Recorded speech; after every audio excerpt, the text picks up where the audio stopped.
Go 40% approve of the job the president is doing here. How much has that gap widened between their feelings toward the economy and the president ostensibly leading our economic future in the White House? How has that widened since Inauguration Day and the election before it?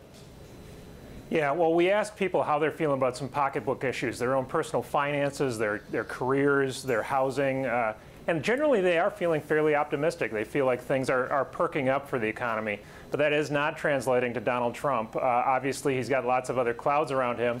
Traditionally, you would expect a president to have stronger approval rating numbers during a time when the economy is on the uptick, people are feeling better, but that's not translating to Trump. Let me turn now to our political meteorologist, Kevin Cirilli, looking at those clouds surrounding the Capitol and the White House in Washington, D.C. Another set of data I want to bring up from that poll has to do with their sense of President Trump's direction, the direction he's taking the economy in the U.S. 32% think he's leading it in the right direction. 61% think the economy is on the wrong track. 8% are not sure. How cognizant is the White House of this, Kevin? How much is the White House still holding up the economy as its most important issue?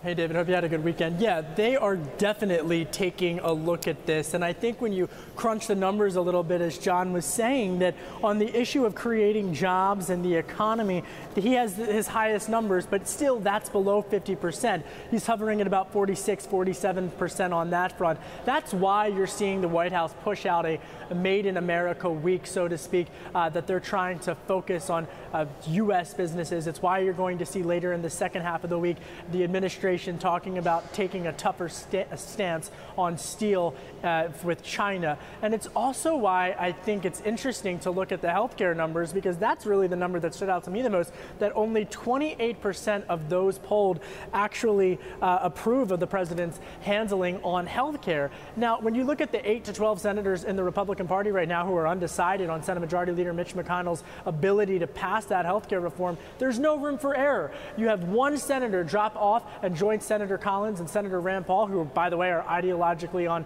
different sides of the Republican spectrum, then this plan is dead. So these weak poll numbers, fueled by a drip, drip, drip on Russia, is what is contributing to a lower political capital for the White House.